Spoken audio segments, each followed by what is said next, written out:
Welcome to the Fit Academy, a free service from Springboard Nonprofit Consumer Credit Management Incorporated. My name is Sherry Stewart, and I'm Springboard's Education Manager. Springboard has been providing financial literacy education for 4 decades. You can follow us on Twitter at credit.org, like us on Facebook, and find our blog at credit.org. We are accredited by the Council on Accreditation and a member of the National Foundation for Credit Counseling, the Association of Independent Consumer Credit Counseling Agencies, and the Better Business Bureau. We are certified by the U.S. Department of Housing and Urban Development, and we are a campaign partner in the America Saves campaign for the Inland Empire. Today's course is the Power of Paycheck Planning. We'll talk about how to create a detailed budget that is tailored to your unique situation. Creating a spending plan you can live with is a key to managing your personal finances, paying off debts, and achieving financial freedom. Be sure to download the course ebook and take the pre-quiz. Surveys show that only 12% of high school seniors are taught money management in school. Most of us learn financial skills the hard way after we have made every mistake imaginable at least once. We learn by maxing out credit cards, exhausting bank accounts, and struggling with money throughout our most productive years. We hope to help consumers avoid these costly mistakes and pass the lessons we offer on to their children.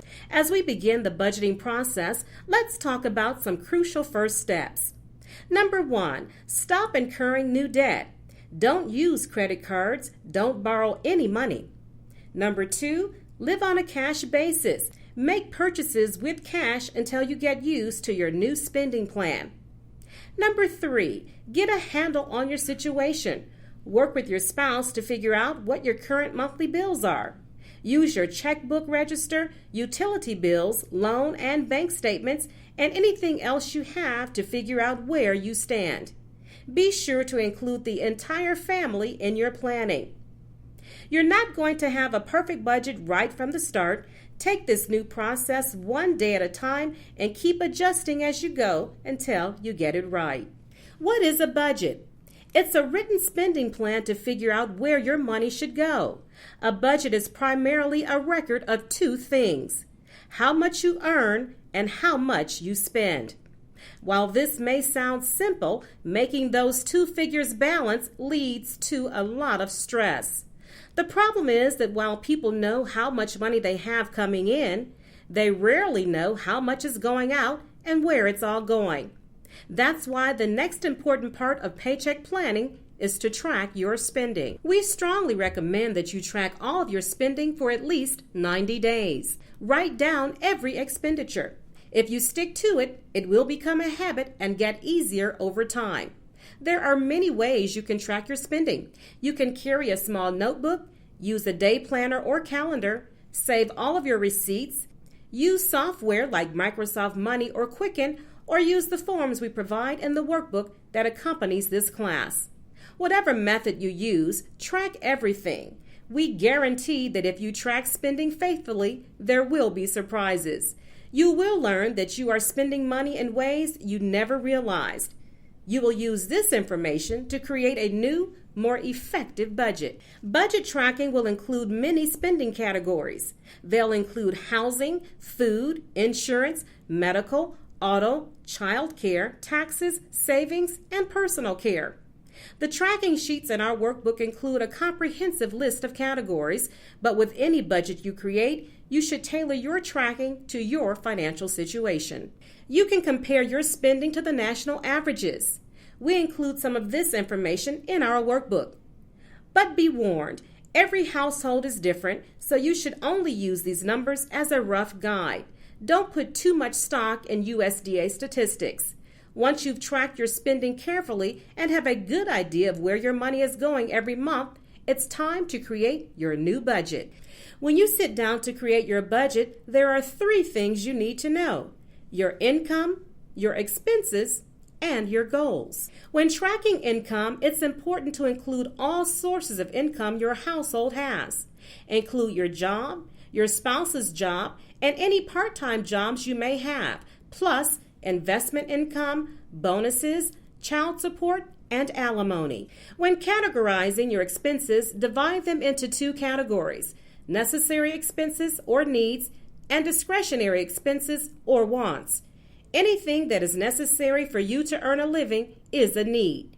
Everything else should be considered a want. Some important needs include housing, which includes utilities, property taxes, and insurance, food, insurance, including medical, dental, and life insurance, medical expenses, transportation, which includes car payments, gasoline, auto insurance, and maintenance, childcare, taxes, and savings. Discretionary expenses or wants include things like personal care, clothing, jewelry, entertainment, which includes the cable television bill, and miscellaneous expenses like pet care, gifts, cigarettes, and alcohol. Some expenses are needs that can become wants if you're not careful. You need a car for work, but a flashy sports car is a want. You probably also need a cell phone these days, but unlimited texting and expensive smartphone data plans are wants. The next two things you need for creating your budget are your goals and debt payments. We'll talk about those next. When you've got your income and expenses figured out, you need to factor in your goals when creating a new budget. These goals are the purpose of budgeting in the first place. A budget isn't a punishment designed to deprive you of things. It's a way to get all the things you want without having to borrow money to pay for them. We divide goals into three categories: short-term, medium, and long-term goals. Short-term goals take around a year or less to achieve. Mid-range goals take 2 to 5 years to save up for, and long-range goals take 5 years or more to accomplish. Some goals, like saving for retirement, should be part of your budget for many decades. One important goal we want everyone to set is to build an emergency fund.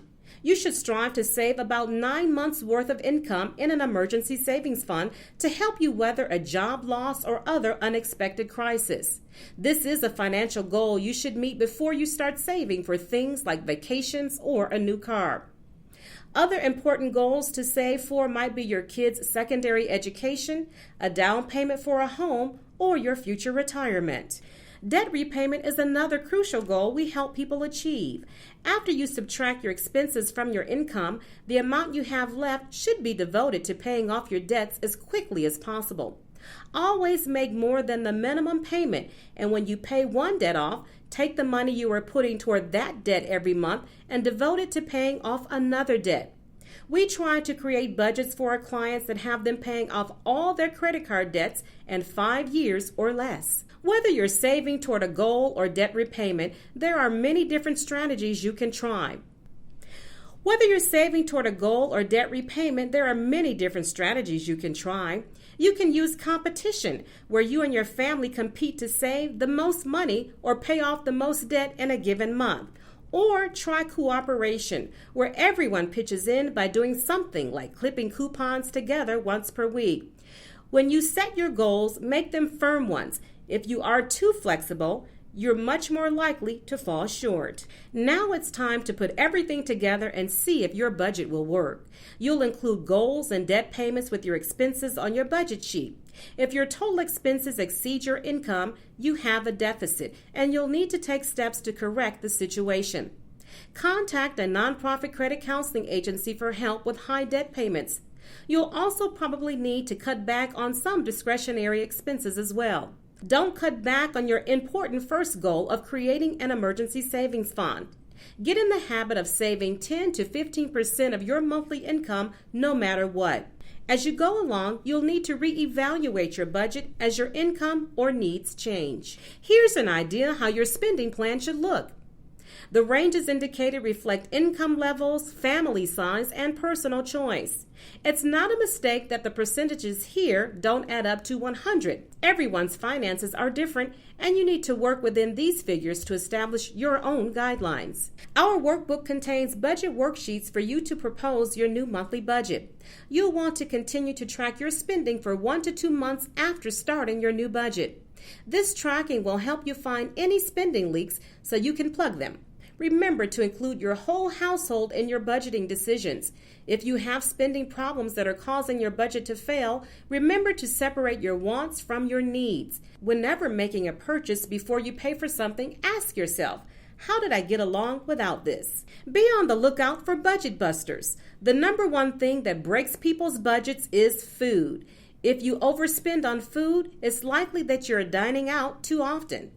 Dining out is 5 times more expensive than making meals yourself. Entertainment is another budget buster because entertainment spending is almost always impulsive. Avoid that spending by having an entertainment fund. Discuss with your family what each member likes to do for fun. Then create a plan and stick to it. Another budget buster is retail shopping. While unplanned purchases are a problem for families on a budget, the number one form of overspending is paying too much for things. So comparison shop. Clip coupons and watch for sales so you don't have to pay more than you have to for household items. Our workbook contains many tips for increasing income and reducing expenses. Be creative and don't ignore anything. Even small changes to your lifestyle can lead to big savings over time. For instance, adjusting your thermostat can make a big difference in your energy bills, and canceling unwanted cell phone features can reduce your bills significantly. Since you'll be shopping for food frequently, there are a lot of tips to help you save money at the grocery store. Using coupons is one good way to save money. Just be careful not to let coupons lure you into buying expensive name brand items you wouldn't normally purchase. Get coupons from the Wednesday and Sunday paper or from grocery store mailers. You can also find coupons online at sites like couponcabin.com, ebates.com, keycode.com, and ecoupons.com. Set aside some time every week to clip and organize coupons so you can make the most of them.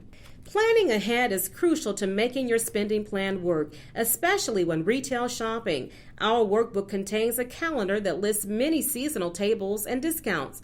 Use this information to think about household and holiday spending well ahead of time. You'll hear a lot in the media about compulsive shopping, but most shopping is impulsive, not compulsive. Impulse shoppers see something and just suddenly want it. They buy things including gifts that weren't planned for or budgeted for. Most of us fall into impulse buying from time to time. Compulsive shoppers, however, have a more serious problem. Compulsive shoppers can't stop. They buy things they don't need or even want. They spend to reduce anxiety or depression. This kind of shopping may be a sign of deeper psychological issues. If you or someone you know has experienced several of these 10 signs of compulsive shopping, you may need to seek professional help.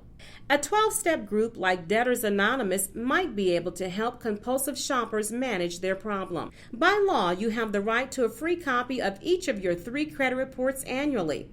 Visit annualcreditreport.com or call 877-322-8228 to order your free copies. While your credit report is free, your credit score is not. You may purchase your score when you order your free report or buy scores directly from FICO at myfico.com. You also have a legal right to a free credit report if information in that report is used to take any adverse action against you. Your credit report is a very important part of your financial life, and it's vital that you are aware of what's in your report and what it says about you. We have courses and workbooks dedicated to credit scores and reports on our website.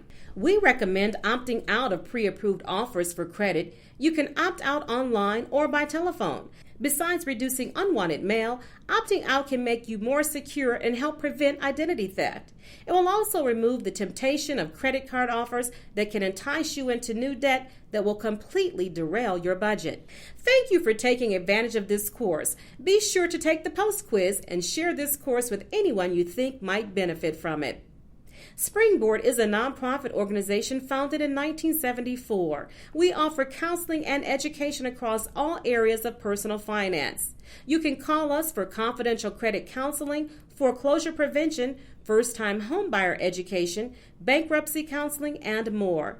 You can also like us on Facebook, Read our blog at credit.org or check out any of our free courses available in our online Fit Academy.